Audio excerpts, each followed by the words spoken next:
I could see the little legs on it, like little pods on the bottom. It was a saucer-shaped deal.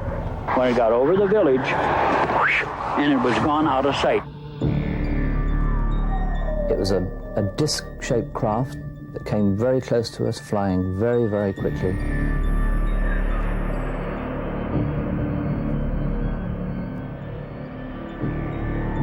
It appeared to be of a pyramid or tetrahedral shape, and it was observed by thousands of witnesses.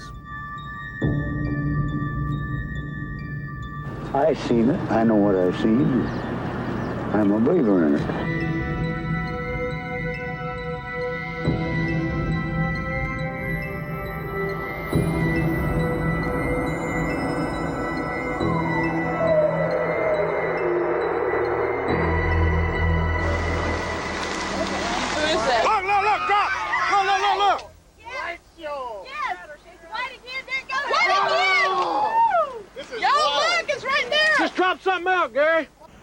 UFO-였대. 안 갖고 UFO-였대. UFO-였다래. Ontzettend groot. Ja. Heel klein. Oh, het heeft er allemaal op staan. I am Willem Heister. I made this recording. I'm the owner of the camera. I'm a lieutenant colonel in the Dutch army, also a military psychologist. Unidentified flying objects are usually dismissed as fantasy, but sightings are often reported by highly credible witnesses. They have even been seen by 2 British policemen. Patrol car Delta 9 with PC Roger Willey and PC Clifford Waycott, based at Oakhampton, were out on night duty patrolling the A3072, Hatherley to Holsworthy Road. Precisely 1 minute past 4 o'clock this morning, they sighted an object 400 yards away from them and at treetop level. They reported immediately to Oakhampton Police Station, where further men were brought out. There was no question whatsoever that this was a figment of the imagination. It was definitely there. It was definitely either manned by some sort of being or remotely controlled. It was definitely being controlled to view our car or... You had the feeling that it was watching you? Definitely, yes. Pilots, astronauts, even the first round-the-world yachtsman Francis Chichester have reported seeing things which seem to defy rational explanation. It was a perfect shape. It was shaped sort of like a pearl with a tail. You know, just a blimp, a pure blimp shape. And I watched this thing, and suddenly it disappeared. And I thought, well, am I seeing things? Reports of sightings can always be questioned, but film of UFOs is harder to refute. These images were taken over Utah in 1952. The film was minutely scrutinized by the US Navy's Photographic Interpretation Lab. They concluded that the objects weren't birds or balloons, but self-luminous, unidentified flying objects. But in spite of such evidence, scientists have always been skeptical. Sir Richard, what do you think of this flying saucer business? Well, it's impossible to say what people actually see as you're there at the time, and you do get all sorts of reports. If one didn't see it oneself, one can't say what it is they actually saw. You've never seen anything yourself? No, never. Between 1948 and 1969, the US Air Force investigated 12,618 reported sightings. Over 11,000 were identified as material objects, weather conditions, or hoaxes. But 700 cases remained unexplained. As the number of sightings grew, UFO groups sprang up all over the world. For Charles Bowen, editor of Flying Saucer Review, the debate wasn't so much about whether UFOs were real, but where they were coming from.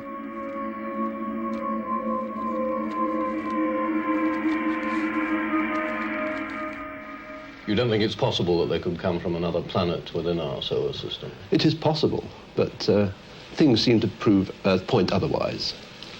This means they come a very long way. Indeed.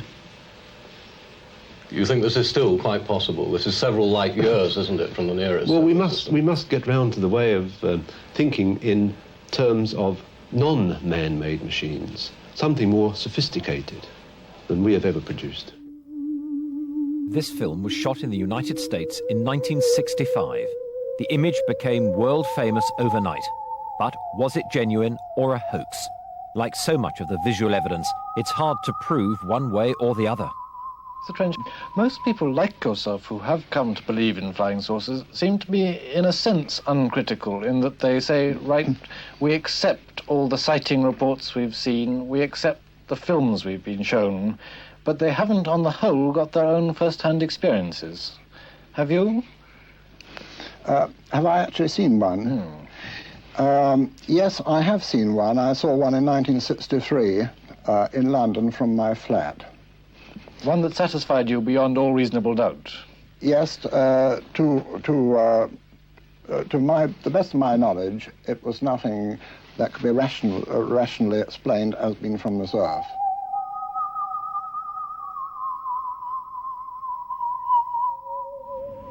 South America seems to be the most active area for flying saucers. Ufologists believe the spacemen may even have bases there in the Mato Grosso and the Andes, and even underwater along the Atlantic coast of Patagonia. In France, an investigator discovered that reported sightings for one September night in 1963 fell in an absolutely straight line from Bayonne to Vichy. Ufologists have since used that method to work out two lines of orbit, which, they reckon, link the areas of maximum flying saucer activity.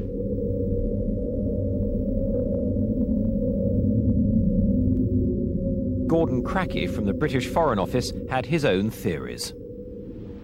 I think that there is more than one type visiting us. I think there are at least 5. I'm talking of types of beings, not types of craft. There are about 30 types of craft.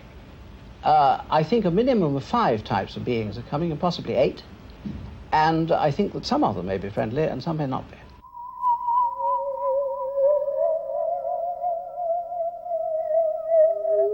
There have been many actual shapes. The cigar shape, which are usually the parent craft. There have been disc shape, many disc shape. Tadpole, heel, like that in a man's shoe, bubble, triangular, and so on. The most disturbing theory of all is that the men in the flying saucers are our own descendants, perhaps centuries in the future, who found a way of breaking through the time barrier to visit their own past, which is our present.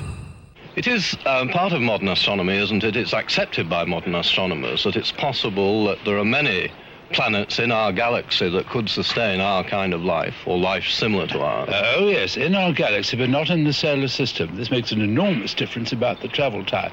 If the thing is many thousand light years away from here, or many million light years away from here, even if you move with the speed of light, you've got to be many million years old to get here. Friendly or not, in the United States, the military faced growing criticism from the public and the media for not taking the subject seriously.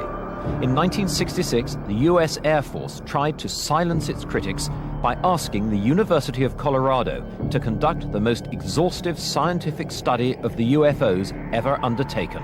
Their aim was to put an end to speculation and clear the air of flying saucers once and for all.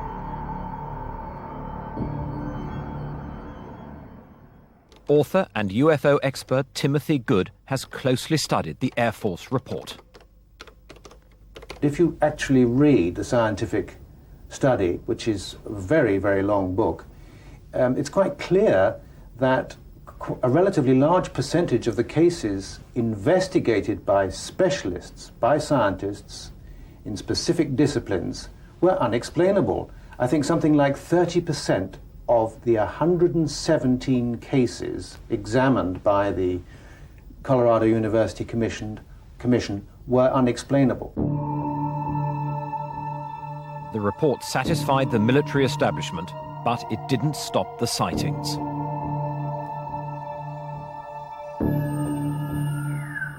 UFOs continue to be seen around the world, no more so than over the small English town of Warminster.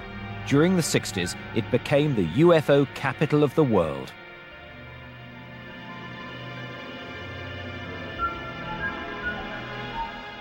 A lot of people reported these strange clatterings on roofs, which, as I say, is often the onset of poltergeist activity. In other situations, it would be looked at in that way.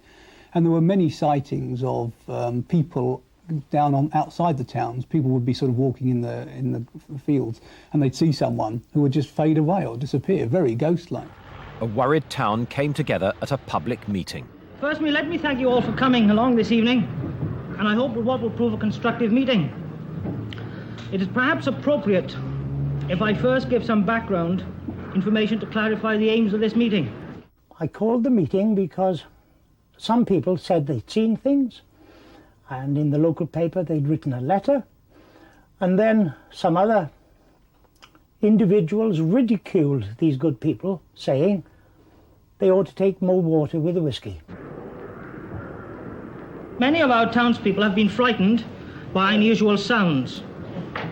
If tonight we can contribute something constructive to the explanation of these phenomena, it might be able to assure these people who have nothing to be alarmed about. The meeting was riotous. You couldn't get into the town hall. The main street was festooned with people. Personally, I had to have a police escort to get in. One night back in the summer, it could have been the 11th of August, I heard a sound that was really horrible, but I would have said was a Commonwealth Garden helicopter sitting only a few feet up above the houses in the town. At 3:45 in the morning, I was wakened by this dreadful droning sound. Would you like to speak up? And I went to the bedroom window, and I saw this brilliant object. It was quite low in the sky, and I live up Beacon View that way, and it seemed to be travelling very slowly, and I was petrified. I just couldn't move. I was shaking like a leaf. I just couldn't move, and it was going on for half an hour. How many people here tonight are afraid of the thing? How many of you? Was this the thing? It was photographed over Warminster by a local boy, Gordon Faulkner. From what he told me at the time, he was coming out from his house to take his camera, which was a rather nice one, a Japanese one, that time, much better than the one my daughter had, and he was bringing it down to loan it to her, and he was just coming out of his garden door, and he looked up and saw this thing across the skyline above the houses, and he thought, that's something odd, and he had his camera, so he just snapped it. Didn't really think any more about it, thought, well, it was odd, but when it was developed, of course, that was the photograph that was sort of accepted all the way round. The events that so terrified the inhabitants of Warminster sparked the imagination of John Spencer, then only 11 years old. Now Vice President of the British UFO Research Association, he is still intrigued by the Warminster sightings. In terms of flying saucers pictures, it's about as good as they come, which is to say pretty bad. There's a general rule in flying saucers that the most clear pictures, usually eventually you can find the strings that hold them up. The real ones do tend to be sort of pretty grainy, pretty blurred, because by their nature these things are reported as moving at high speed and often soundlessly and often surprisingly. So, you know, Gordon's account is pretty well a standard one, and the picture is not surprisingly very blurred. I have to say it's a very limited picture because there's nothing else in the picture at all to give it perspective or size or distance. As you know, almost every dimension of the thing is a guess. Armed to the teeth with sophisticated devices, the world's UFO enthusiasts flocked to Warminster.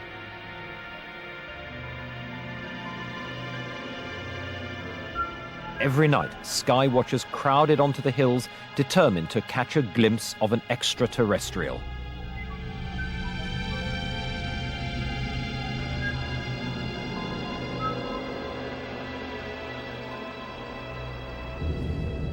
A local farmer, Molly Carey, got caught up in UFO mania. She took pity on frozen sky watchers, and her home often became an unofficial guest house. Some nights, she'd have up to 20 people sleeping on her floor. It hasn't really changed. That must have been over 20 years ago, was it?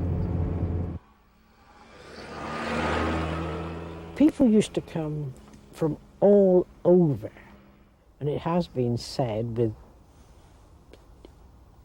there could have been 1 or 2 aliens came, but that was just what they used to say. But they came from, and they were all ages, from the very young to the very old, all walks of life.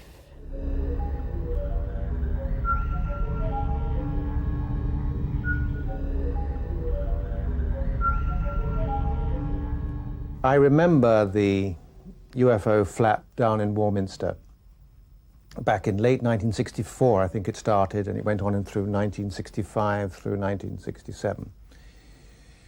At the height of it, I went down there, and I can remember traipsing around very cold hilltops together with teams of other enthusiasts. I never saw anything other than satellites and aircraft, I have to say, even though others disagreed with me. What was always interesting with the Skywatchers is that you could see the sociology of UFOs as well as what was in the sky. You could see different people, and you could stand in a group of people, and in 6 people, 3 of them could see lights in the sky, 2 of them could see nothing whatsoever, and another person could see portholes on a spaceship from Venus. And that was always fascinating, that different people could interpret things so obviously genuinely and passionately, but it taught, I think, all UFO researchers a lot about we have to study people as much as we have to study photographs. 30 years after the famous photo of the thing appeared, John Spencer had a call from a friend of Gordon Faulkner claiming the photo was a fake. Gordon Faulkner and I did some experiments with little models made out of milk bottle tops and buttons, and it's a I can't remember exactly what they were made of, but they were all small. They were trying them in the air, taking photographs, trying to get a rough idea as to how small it could get. The film being developed by somebody local. According to Roger, Gordon and he and others involved, indeed he thought people working here in the Warminster Journal at the time, got together to play a practical joke on the then owner, Charlie Mills. Roger makes the point that, considering the fuss that had been going on in Warminster, he believes that Charlie Mills knew this was a joke, because here it is, it's a tiny little paragraph here, and it's right next to Mrs. May Butterworth advertising for someone to take over the job of counting wildfowl on Shearwater in the winter months. In other words, there's been no fuss made about it, considering the apparent value of this, and considering the extraordinary spread that came in the Daily Mirror when Arthur Shuttleworth took it to the Daily Mirror within the next day or so.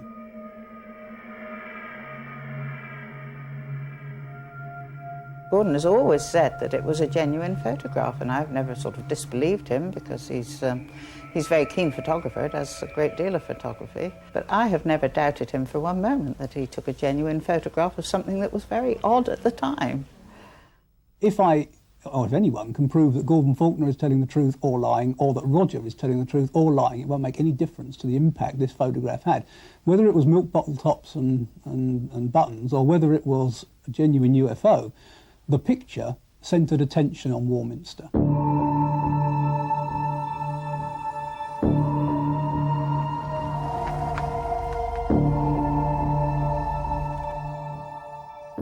Over the years, the case for flying saucers has been dogged by hoaxes.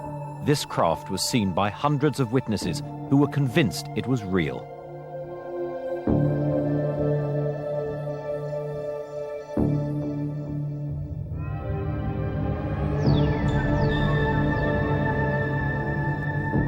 In reality, it was just an elaborate April Fool's Day joke to publicise an airline.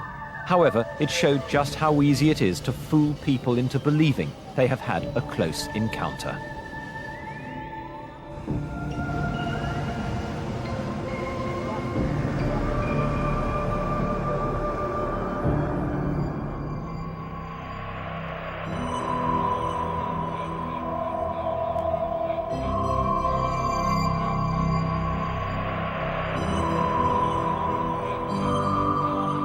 Photos and fleeting sightings can easily be explained away, but in the 1980s, the story took on a new dimension. Strange crop circles began to appear in Wiltshire, England, just a few miles from Warminster, the centre of UFO activity 20 years earlier. Even some die-hard skeptics were puzzled.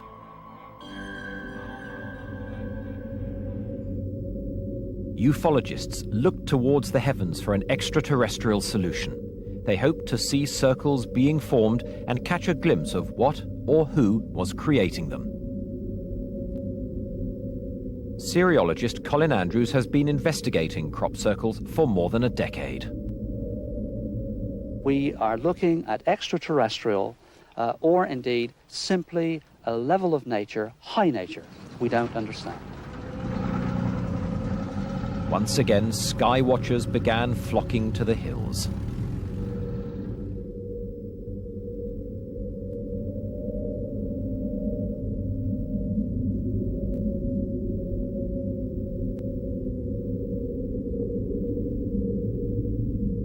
I believe that the UFO phenomena and the crop circles are totally connected, and it's to reawaken an ancient knowledge that we've forgotten.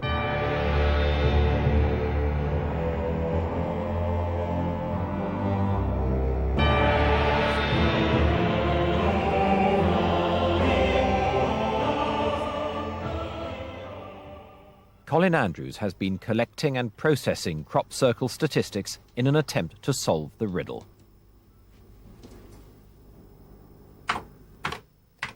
This is indeed a mystery. I've worked with at least 50 scientists and engineers on this over the last nearly 10 years, and there's nobody in the world that's anywhere near an answer to account for this. I believe we're looking at some form of intelligence.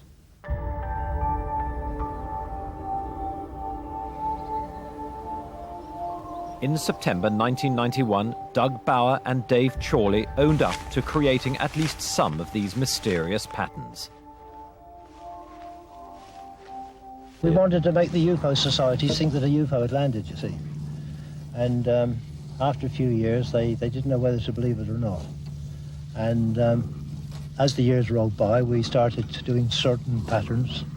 And as you see today, we've got quite complicated in them.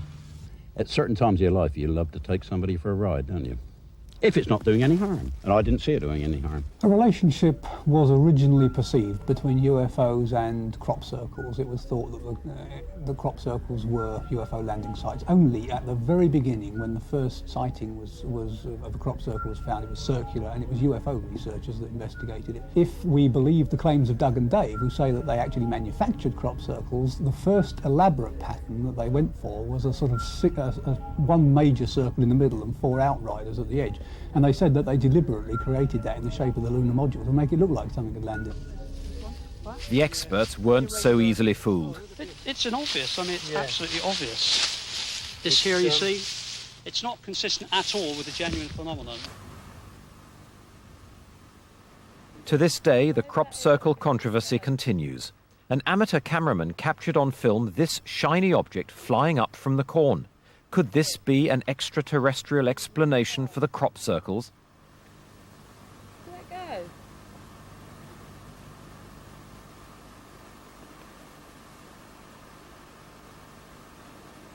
No, where's that piece of paper? It's a bird. What? A shiny bird?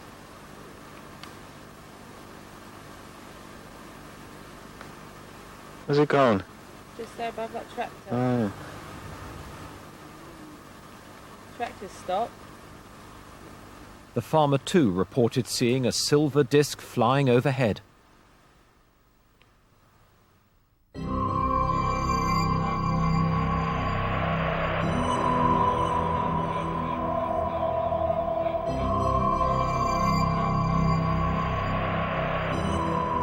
In the late 1980s, the ufologists' attention switched to Florida and the town of Gulf Breeze. Over the dunes. Oh my God. There she is. There she is, right there. Oh my God. In 1987, this small coastal town in America was overtaken by UFO fever.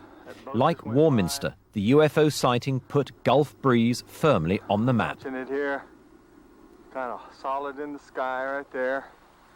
That's the tower way back beyond.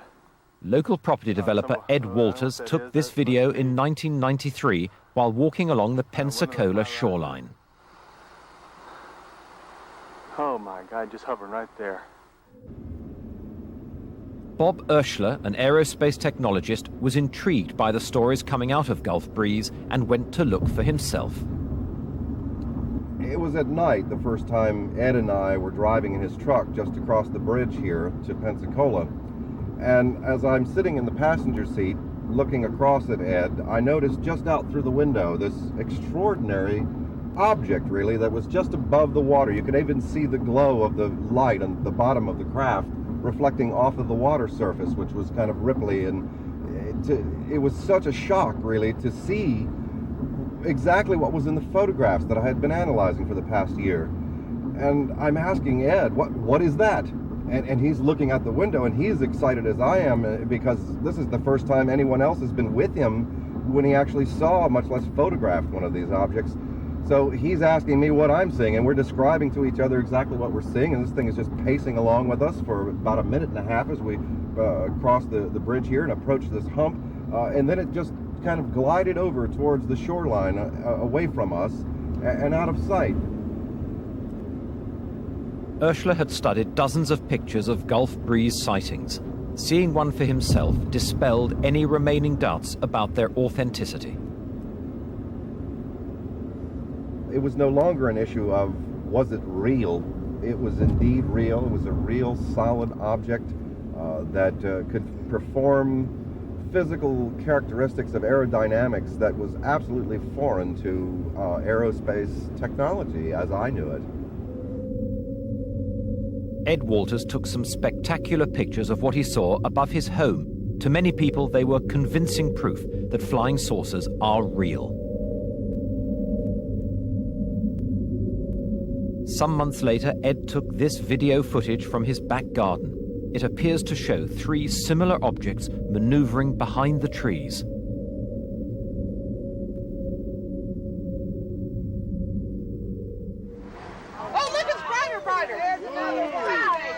Some of his neighbors also captured extraordinary images.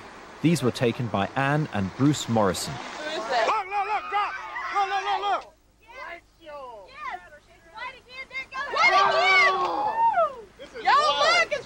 Just drop something out, Gary. Again. It's still coming down. Pictures like these were reinforced by physical evidence of inexplicable goings-on. One particular instance still stands out. December 17th of 1987 marked a threshold in the evolution of the investigation here of the UFO phenomenon in Gulf Breeze. On that night, Ed Walters, from his house just down here, got the familiar buzzing he'd been accustomed to hearing with the craft showing up, and he looked out and saw this craft right out here above the field, just a few feet above the ground. And what was remarkable about that in the photograph that followed was in the days and weeks of the investigation that followed, we had a physical phenomenon. The craft had affected the grass here and the soil in such a way that first all of the grass had turned white, and the ground itself had undergone some sort of energy exposure. For 2 years, you could clearly see the mark where this craft had been hovering. The local grounds crew here at the school had come out and put fertilizer down and seeded it and watered it and couldn't get anything to grow. And as you can see, they even recently brought in a brown type of topsoil, which is different than the white surrounding sand here. And you can see they've still not been successful in getting something to grow here in the field. Across the world, in Moscow, a group of scientists have observed similar phenomena. Professor Semyakov is a biologist. Но обычно мы стараемся, чтобы были свидетели. Значит, лучше, если бывает несколько свидетелей, которые фиксируют это место. А затем мы проводим параллельные исследования, то есть делаем биолокацию, и либо радиометрическими методами определяем место посадки НЛО. He's studied dozens of sites where UFOs are said to have landed. One he's looked at in detail is just outside Moscow. Там характерно было то, что была вдавлена почва, как бы огромный каток был поставлен на почву диаметром 4 метра. Почва была вдавлена на 5 сантиметров. Это пока говорит о очень большом весе НЛО. И НЛО представляло собой, как по следам, по рассказам очевидцам, колбу. Эта колба была как бы на ножке, стояла на поляне и возвышалась даже над лесом на 5 метров. He has also conducted experiments using insects. И что для этого пришлось сделать небольшой аппарат. Он заключался в том, что мы взяли камеру, в этой камере была мембрана, и в эту камеру помещались мухи. Но мухи какие? Дрозофилы, бескрылая линия. Мухи могли только бегать по этой мембране, но не могли летать. Далее шел усилитель, и все это прослушивалось наушниками. Получалось так. Достаточно было, вот в частности эти исследования проведены также в шароповой охоте, было достаточно войти в зону посадки НЛО, как мухи возбуждались. Достаточно было выйти из зоны посадки, мухи опять затихали. Обычно в темноте, в камере, в которой они находятся, они ведут себя тихо и не двигаются. Таким образом, мы можем создать и биоиндикатор, который работает на основе использования насекомых, которые очень чувствительны к различным полям и изменениям полей. Many UFO sightings take place near military installations.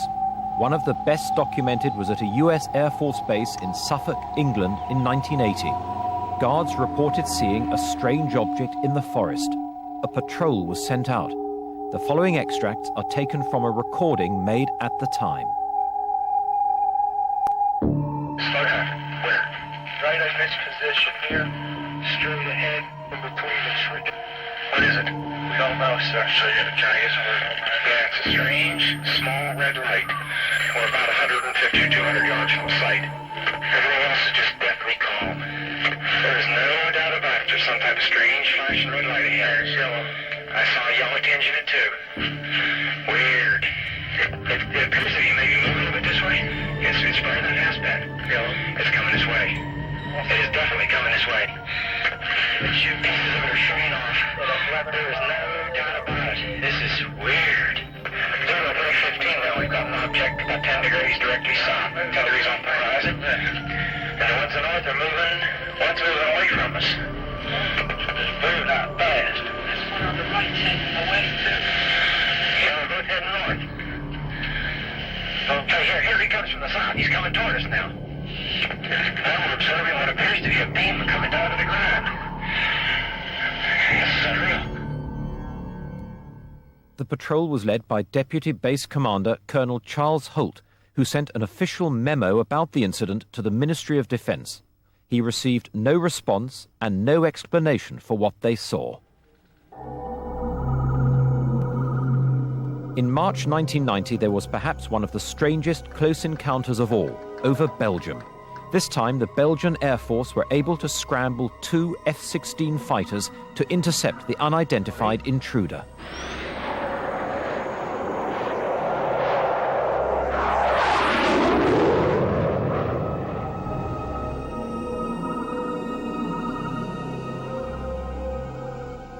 Closing on their target, the pilots locked their radar onto the object. Then something astonishing happened. Within a split second, it accelerated from 280 kilometers per hour to over 1,800 and dropped more than 1,000 meters in altitude.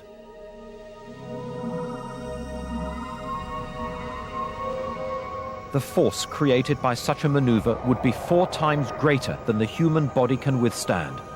Unable to match the speed of the UFO, the 2 F-16s returned to base.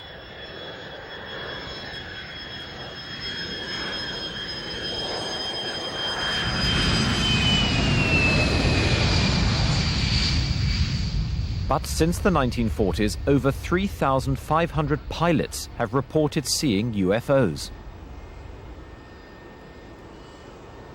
Now retired, former British Airways captain Graham Shepherd can finally talk openly about his UFO experiences. On the 22nd of March 1967, we were returning from Gibraltar to London. Quite suddenly, we were aware that ahead of us was a star which was at least twice as bright as the best of Sirius or Venus.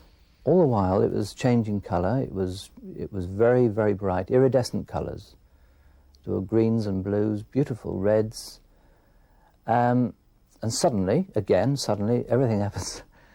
It started aerobating. It was moving around the sky, doing figures of 8. It was doing loops. It was manoeuvring at a rate which is impossible, in my view, for known aerodynamic laws. And we asked Bordeaux Radar if they had any unidentified traffic, and they did confirm that they had unidentified traffic 10 miles to the west of us.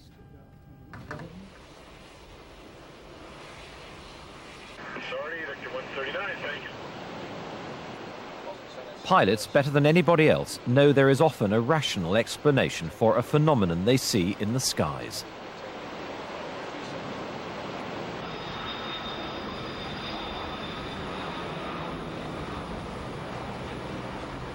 We see a number of things from the flight deck. Other aeroplanes, we see reflections from the ground. This is day and night time. Cloud formations, the effects of sunlight on cloud, ice crystals. At higher levels, it's quite common to see satellites. Visibility is excellent. It's a very wide angle of view laterally and vertically. We run a very objective, continuous check, if you like, of things that appear outside the aeroplane. And in doing so for thousands and thousands of hours, one builds up quite a bank of experience. Graham's second sighting was even more dramatic. We were on a routine daylight flight back from Scotland to London Heathrow in a Vanguard, cruising at about 24,000 feet. We just transferred from the Scottish controller to the Preston radar controller, made our normal routine radio calls, and within minutes, the Preston radar controller alerted us. He told us we have opposite direction traffic in the airway, very fast moving, unknown. Immediately, of course, we looked out of the flight deck straight ahead of us to the 12 o'clock position, and into view came a disc-shaped craft. It was shaped like a discus, shining in the sun. A more accurate description would be like a hubcap of an American car. The cupola on the top, diameter about 30 feet, in my view. I was looking down on the craft, the machine, as it came past, flying at very, very high speed. It came to within about a quarter of a mile of us. I was looking down on it, some 200 to 300 feet below us.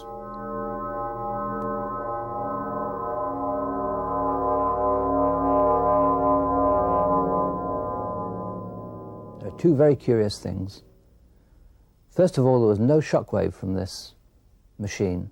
It was close enough, in my experience, it was close enough to give us quite a bump, a noise and a bang as the shockwave passed us. Secondly, we made no attempt to report an air mist, a near collision, or file an air safety report. So that not only us as a crew, but the Preston radar controller were aware that its strangeness didn't qualify it for an air miss or air safety report. 25 years on, I feel I've got a long and happy career behind me, and I feel so strongly that the whole subject is, and should be, in the public domain. So I broke ranks, if you like, and decided to talk about it openly to the media. British Airways were apoplectic, is the only word I can use. They gave me lengthy interviews, and they followed up the interviews with a letter which, in all fairness, does describe the conflict that does exist between a subject, the UFOs, which is on the fringe of believability, and the credibility of British Airways captains. British Airways want the least possible controversy. They don't want wacky captains. They don't want wacky crews. They don't want any of the aircrew involved with any subjects which have the slightest possibility of compromise. Since modern UFO sightings began, believers have accused politicians and the military of a cover-up. How much do you think governments have suppressed what they have seen, or what organs like the air forces have seen? It is something that I can't quite frankly prove. You think that the authorities really are suppressing the information? Yes, suppressing, that's true, and not allowing their junior officials to know anything, so they can't tell lies anyway. 5, 4, 3, 2, 1, 0. All engine running.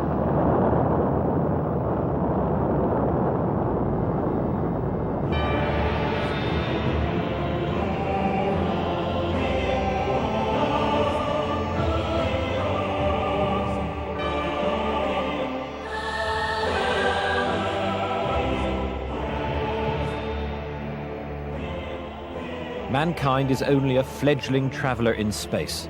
But in just 30 years, we've already landed men on the moon and sent probes to other planets. Are we really the only people out there?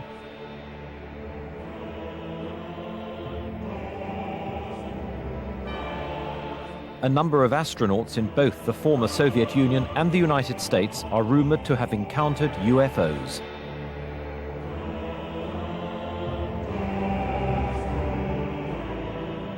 Armstrong is reported to have seen a UFO, or 2 UFOs, on the moon, together with Buzz Aldrin.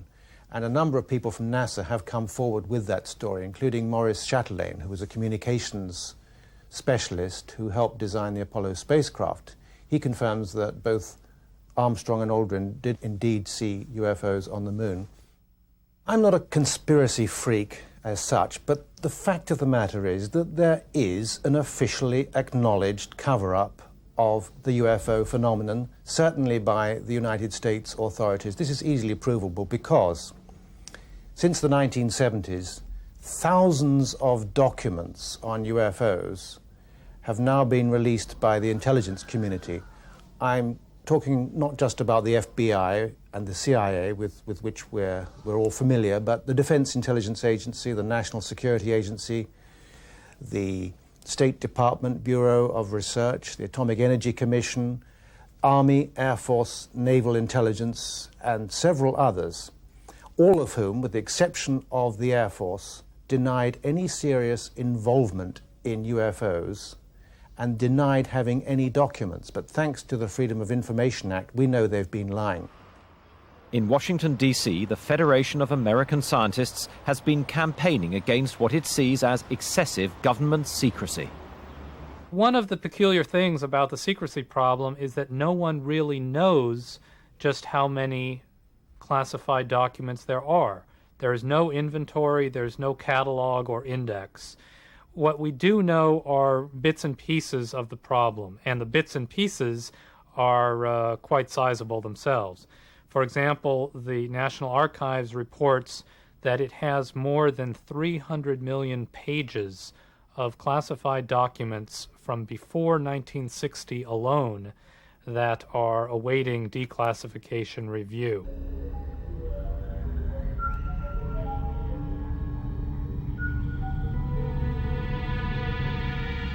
There is a vast quantity of government documentation on the phenomenon of unidentified flying objects of one sort or another.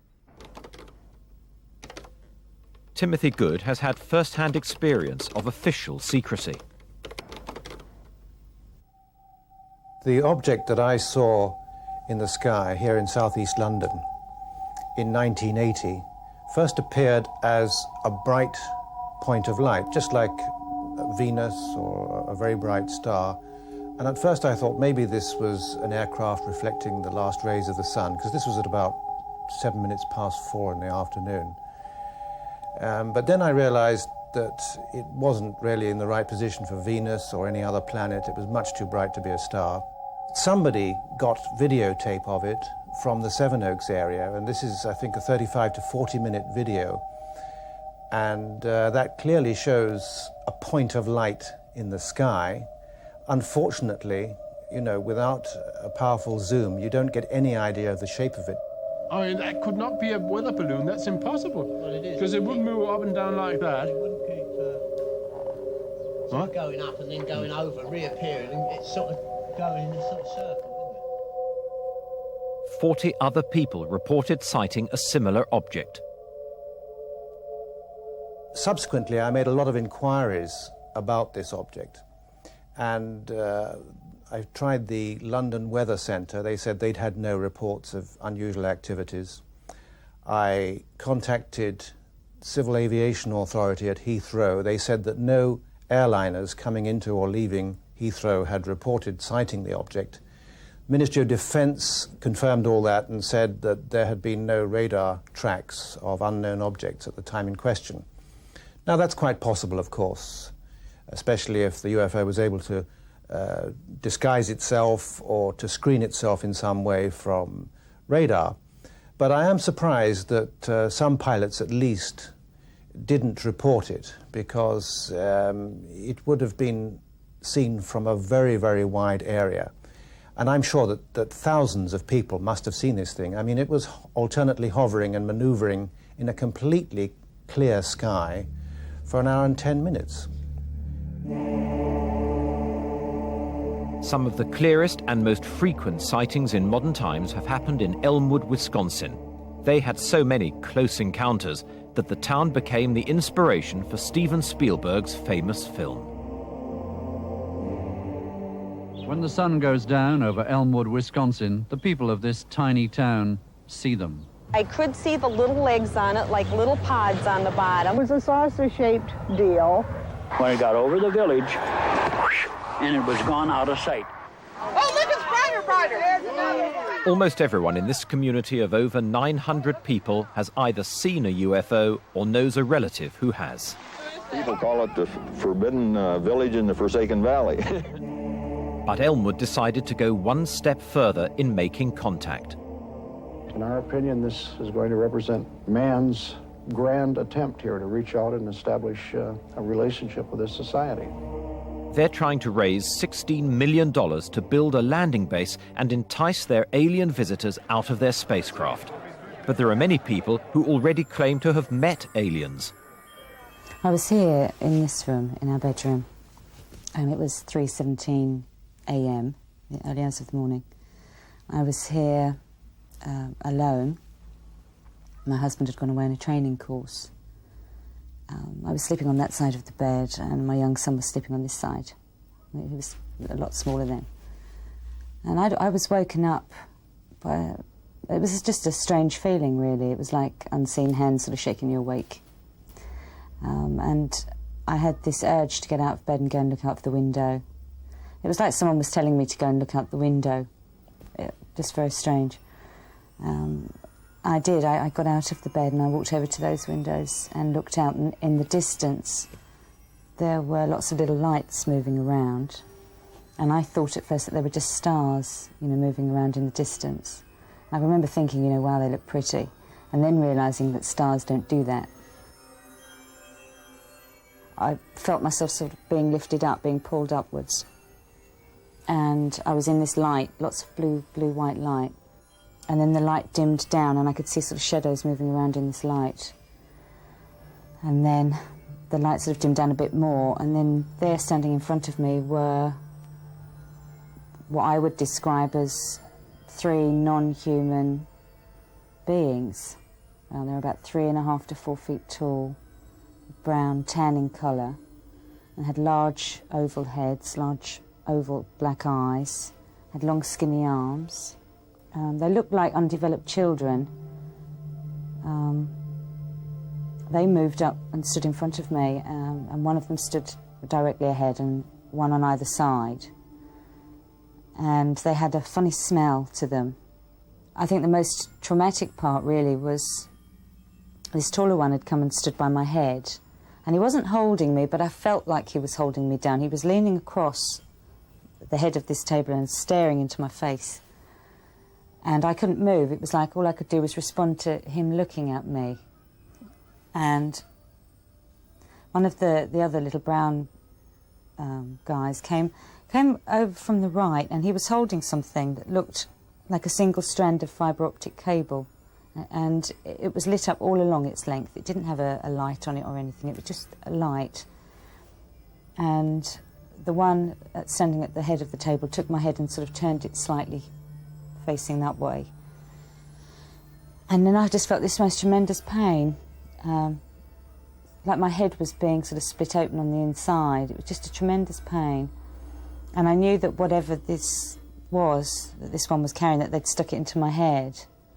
And I felt a sharp pull at the back of my head, like a tug, a sudden tug. And I was laying on, as I say, laying on this table, and I can remember I'm crying, and the tears are running down my nose and sort of dropping onto my lip, and I can taste them. I can taste the salty tears, you know, and it's not the sort of thing, those aren't the things that happen in dreams. Those are the things that happen for real.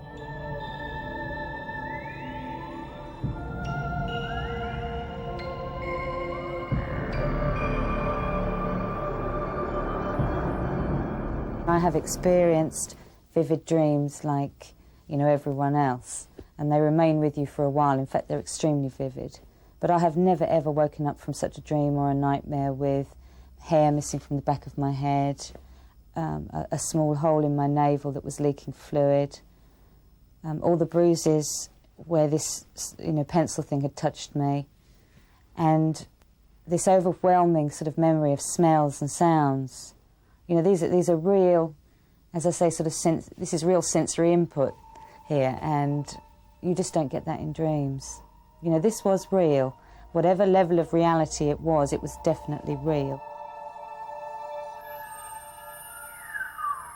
The nearest star to our planet is 40,000 light years away. Even if we had the technology to get there, none of us would survive the journey. In the 1960s, NASA established the search for extraterrestrial intelligence using huge dishes to scan the airwaves. But despite a few close calls, they're still waiting to hear that vital message from the stars.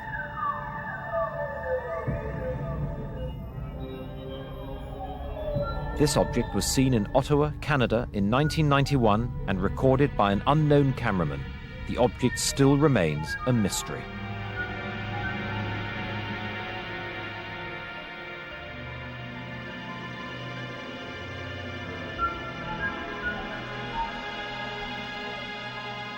As the camera moves closer, we see what looks like the outline of a flying saucer.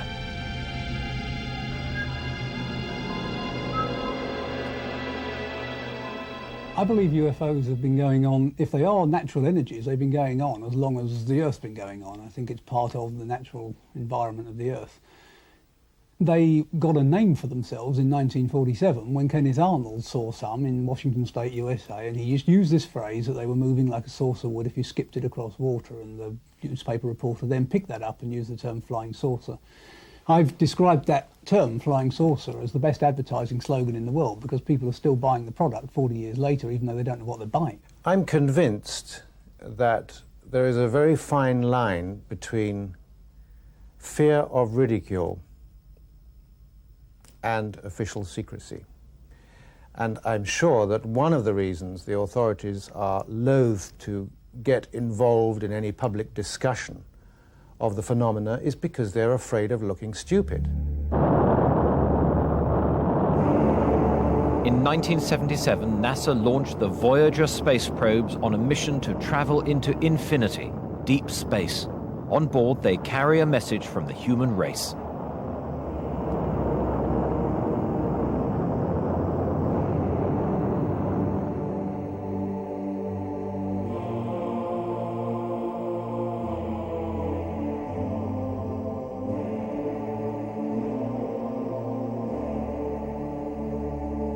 In years to come, they too could become mysterious UFOs, circling above some far distant planet.